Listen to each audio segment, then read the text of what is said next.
Mesdames et messieurs, bonjour. Un nouveau numéro de votre page invitée sur Sika Télévision. Nous avons aujourd'hui le grand plaisir de recevoir pour vous le professeur Jafar Ekel. Il est marocain. Bonsoir, professeur. Bonsoir, merci de votre invitation. Merci, c'est un plaisir partagé. Alors, j'aimerais juste dire que le professeur Jafar est épidémiologiste, directeur du Centre d'études et de recherche interdisciplinaires en santé également. C'est vraiment un plaisir de vous avoir avec nous sur Sika Télévision aujourd'hui. Merci beaucoup, merci de l'invitation. Surtout que les médias, vous avez un rôle extrêmement important. Vous êtes vraiment des partenaires de la santé.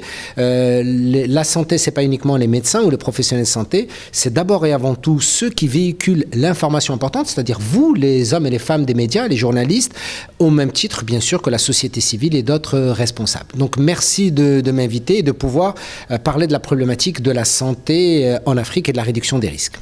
Merci beaucoup, professeur. Nous allons commencer par cette question. C'est quoi les réels défis aujourd'hui en matière de santé au Maroc? Et après, on parlera aussi de l'Afrique en général.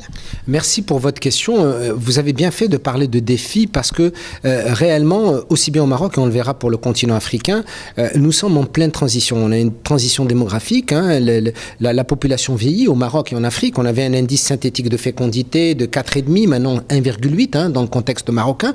Donc, on a de moins en moins de femmes qui ont des enfants. La population donc vieillit. En 2030, 15% de la population marocaine aura plus de 60 ans et ça sera le cas dans beaucoup de pays africains. Cette transition démographique s'accompagne d'une transition épidémiologique. On a connu au Maroc et en Afrique une prévalence très élevée des maladies infectieuses qui sont classiques, la tuberculose, la leishmaniose, le paludisme, tout un certain schistosomiase. Mais aujourd'hui, nous constatons au Maroc d'abord et puis également en Afrique une prévalence beaucoup plus importante maintenant de ce qu'on appelle les maladies non transmissibles, c'est-à-dire les maladies dites de civilisation, le diabète, l'hypertension artérielle, les cancers, les maladies métaboliques et les maladies dégénératives. Ces maladies non seulement coûtent cher à la société, aux citoyens africains, coûtent cher aux assurances, mais mieux que ça, c'est que malheureusement elles hypothèquent la survie donc des individus puisque elles donnent des maladies qui sont longues, qui sont coûteuses et qui malheureusement vont hypothéquer la survie avec une mortalité très élevée. À titre d'information, par exemple, au Maroc, 32% des adultes sont hypertendus, 10% ont diabète, on a 40 000 nouveaux cas de cancer chaque année pour une population de 34 millions d'habitants. Et les constats aujourd'hui, c'est que aussi bien au Maroc qu'en Afrique, qu'on constate que les maladies chroniques, par exemple les accidents de circulation, tuent beaucoup plus que les maladies infectieuses. Prenez le cancer, le diabète, l'hypertension artérielle et les maladies métaboliques, plus les accidents de circulation, et bien tout ça, ça tue beaucoup plus que l'ensemble des maladies infectieuses qui existent sur notre beau continent. Et aujourd'hui, le défi majeur que nous avons, c'est que nous ne pouvons pas, ni au Maroc, ni dans les autres pays africains, se permettre la prise en charge de ces maladies chroniques. Elles coûtent extrêmement cher, elles sont longues et coûteuses. Et le seul moyen pour nous, un moyen intelligent, c'est de l'éducation pour la santé et de la prévention. C'est pour ça que ce forum africain de la réduction des risques dans la santé, c'est une réflexion entre les hommes et les femmes de science, les médecins, les professionnels de santé, les journalistes, la société civile, les éducateurs qui ont un rôle aujourd'hui fondamental. Pourquoi ? Pour agir sur ce qu'on appelle les facteurs de risque modifiables, c'est-à-dire les comportements à risque, ça va être le tabac, ça va être l'alcool, la mauvaise nutrition, le manque d'activité physique, l'état des routes, des infrastructures. Tout ceci, lorsqu'il y a des facteurs de risque qu'on dit modifiables, nous pouvons agir dessus. Si nous agissons dessus, eh bien, nous allons éviter l'incidence des maladies chroniques qui, aujourd'hui, hypothèquent l'avenir sanitaire de notre continent. Il faut bien comprendre que le coût de ces maladies chroniques, et pour que vous ayez un ordre de grandeur, toute chose par ailleurs étant égale, coûte au continent africain 20 à 25 fois beaucoup plus qu'une maladie infectieuse classique. Donc ça ne veut pas dire qu'il ne faut pas s'occuper des maladies infectieuses comme le sida et le paludisme, qui sont aussi des maladies prioritaires, mais aujourd'hui, le visage sanitaire africain a changé avec une prévalence beaucoup plus élevée des maladies chroniques. C'est ça. Mais comment en est-on arrivé là ? On en est arrivé là parce que nous avons changé, madame, notre mode de vie. Nous avons modifié notre environnement, pas dans le bon sens. Vous le savez, hein, toutes les conférences, la COP22 qui a eu lieu à Marrakech a démontré l'impact des changements climatiques et de la non-préservation de notre environnement avec l'impact sur la santé. Ce sont les maladies infectieuses, les maladies diarrhéiques, les maladies respiratoires, l'asthme, etc., certaines formes donc de cancer. Donc nous avons modifié notre environnement. Nous avons modifié notre mode de vie. Aujourd'hui, partout en Afrique, avant on souffrait de malnutrition, aujourd'hui nous souffrons de malbouffe. Nous mangeons mal, les problèmes nutritionnels. Pour manger, mais nous mangeons mal. Tout à fait, puisque aujourd'hui, au Maroc, par exemple, 21% de la population adulte est obèse. Et l'obésité commence également à concerner le continent africain, alors que nous avions avant que des problèmes de malnutrition dans le sens de carence. Aujourd'hui, les carences existent, mais avec en plus du surpoids et de l'obésité. Donc, changement de notre environnement, changement de notre mode de vie. Aujourd'hui, nous ne pratiquons quasiment plus d'activité physique. Les jeunes, nos enfants, ne pratiquent qu'une seule activité physique, c'est celle de la PlayStation ou d'autres tablettes, malheureusement, alors que l'activité physique a beaucoup chuté chez nos jeunes et la population adulte. Et l'autre élément qui est extrêmement important, c'est que nous nous sommes sédentarisés. Les véhicules, les transports aujourd'hui sont devenus le moyen de locomotion, comme si nous n'étions pas des bipèdes et que nous ne pouvions plus utiliser nos pieds. Un exemple typique, madame, je pense que vous l'observez également donc chez vous, eh bien, vous allez avoir des gens au premier étage qui vont utiliser l'ascenseur. Vous allez avoir des gens qui doivent emmener leurs enfants à l'école à 200 ou 300 mètres et qui vont utiliser leur voiture. Donc, c'est ce changement de mode de vie, de comportement, c'est le changement de ton environnement qui a fait en sorte que nous avons augmenté de façon exponentielle les facteurs de risque responsables donc des maladies chroniques et de la situation sanitaire aujourd'hui et des futurs défis pour les 15 prochaines années pour l'Afrique. Et à vous écouter, je me dis qu'on commence à presque classer dans les maladies un peu les accidents de route, parce que ça aussi, c'est à la base de nombreux morts, de plus de morts d'ailleurs, d'après ce que vous venez de dire au Maroc.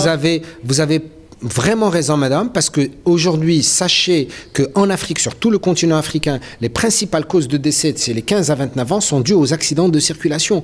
Et c'est un drame pour un continent jeune et dynamique comme l'Afrique. Vous le savez que l'Afrique aujourd'hui a un développement socio-économique et politique extraordinaire. Il ne faudrait pas que ce développement socio-économique entame tout le crédit que nous avons gagné en amélioration de nos systèmes de santé et de notre espérance de vie.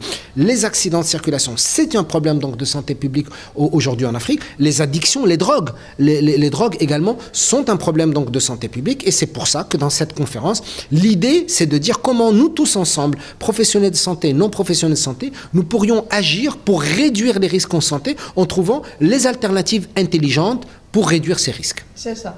Alors, j'aimerais aussi dire, par rapport à l'alimentation, qui est aussi un point phare de la question que nous abordons, alimentation, et sortir un peu de ce cadre, il y a que le lait.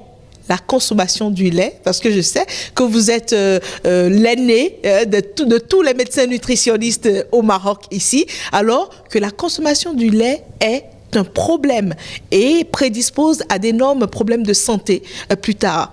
Comment devrions-nous faire? Est-ce que nous pouvons nous passer de la consommation du lait aujourd'hui? Écoutez, je pense que votre question est extrêmement pertinente. Je pense qu'il ne faut pas parler que du lait. Je pense qu'il faut parler du lait et des produits laitiers. Alors, ils sont essentiels pour la santé. La seule chose qu'il faut comprendre, c'est que dans certaines situations qui sont claires, il peut y avoir ce qu'on appelle des allergies ou des intolérances, ou la non-possibilité de consommation de différents produits alimentaires. Donc, dans le lait, en l'occurrence, par exemple, le lactose est responsable d'un certain nombre donc, de problématiques de santé à cause.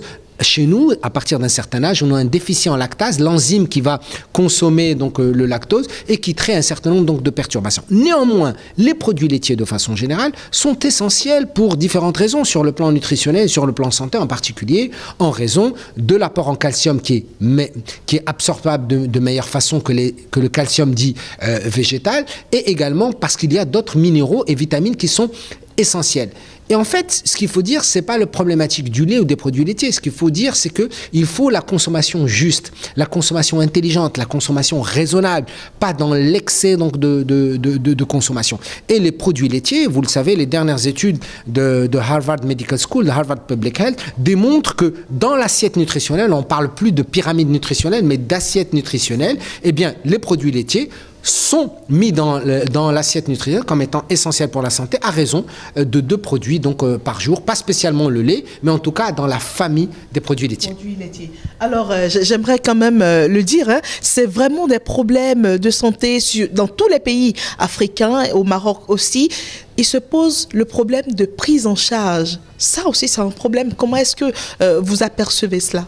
Tout à fait, vous avez parfaitement raison. Tous les financements des systèmes de santé en Afrique et au Maroc d'ailleurs ne peuvent pas se permettre de la prise en charge des maladies chroniques. Et d'ailleurs, la couverture sanitaire universelle n'est pas vraiment universelle dans tous les pays africains, ce qui engendre donc des problématiques d'accessibilité donc aux services donc de santé. Et la couverture sanitaire universelle qui au Maroc aujourd'hui ne touche pas la majorité de la population est une problématique qui touche les différents pays africains.